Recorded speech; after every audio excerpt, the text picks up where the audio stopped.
1 মাস যাবত হবে প্রায় এইটা থেকে আমরা প্রায় 20-25 হাজার টাকা ঋণও পড়ে গেছি। এই বছর সংসার চালাতে খুব কষ্ট হইতেছে, এটা বলার বাহিরে। ওনার এছাড়া আর কি কমো আমার আয় রোজগার তো নাই কি আয়, আমরা আরো প্রতিদিন ঋণও ভরতেছি,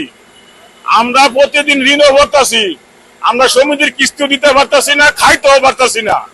এই যে সকাল 6টার সময় আইসি, এখনো গাড়ি আমার আগে আরো 50টা গাড়ি আছে গ্যাসের জন্য আটকে রয়েছে। আমরা ড্রাইভাররা এমন নির্ভোগের মধ্যে পড়ছি, আল্লাহ মাহবুব ছাড়া কেউ জানে না। লাইনে আছি, এই কিছুক্ষণ দিচ্ছে না, তাও গ্যাস পাচ্ছে 50 টাকা, 40 টাকা, 60 টাকা, 70 টাকা। এসব গ্যাসে কি চলা যায়? প্রেশার থাকে না, এভাবে চলা তো অসম্ভব। গাড়ি বন্ধ করে রাখি, চলা যায় না। আমি আসছি গতকালকে 11টা বাজে, ওই লাইনে ওই পাম্পে গেছি আগে, তারপর ওইটাই আসছি। এটাতে আইসা প্রায় 100 গাড়ির মতন সিরিয়াল। তারপর আগে যে প্রেশার ছিল প্রায় 220-180 থাকতো, এখন সর্বোচ্চ 80 বা 100 প্রেশার, তাও গ্যাস নেওয়া যাচ্ছে না। এই যে কতক্ষণ পরে প্রেশার তুলতেছে, আবার গ্যাস দিতেছে, এই পরিস্থিতি আর কি। যার কারণে ইনকামের রাস্তাটা খুবই স্বাভাবিক হয়ে আছে। কিসের জন্য?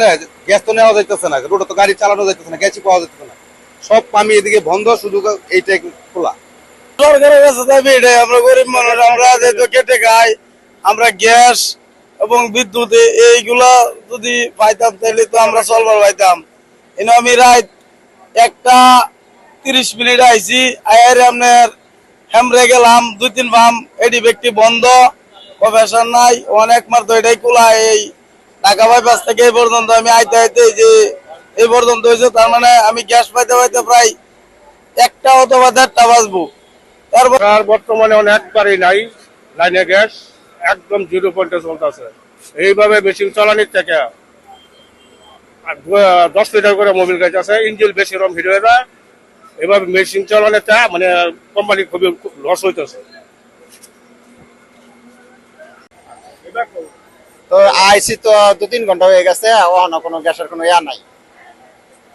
গ্যাসের সংকটটা কি সমস্যাটা, এটার কোনো আগামাতাই হইতেছে না। আমরা এই এখানে আছে 6টা পাম্প, 6টা পাম্পের মধ্যে এটা অল্প একটু পাওয়া যায়।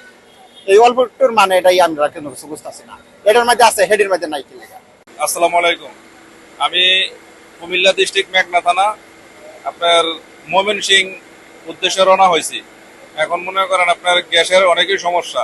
আমি মেঘনা থেকে আসছি, মেঘনা থেকে আসার পরে তো এই জায়গায় এসে দেখি গ্যাস আমার অনেকই ডিসকাউন্ট হয়ে গেছে, কিন্তু গ্যাসের জন্য মনে করেন প্রায় 1.5 থেকে 2 ঘন্টা পর্যন্ত এই জায়গায় অপেক্ষা করতেছি। প্রায় 200-250 গাড়ির পিছনে ছিলাম। এখন আমি ময়মনসিং যাবো, কিন্তু যাইতে পারতেছি না গ্যাসের সমস্যার কারণে।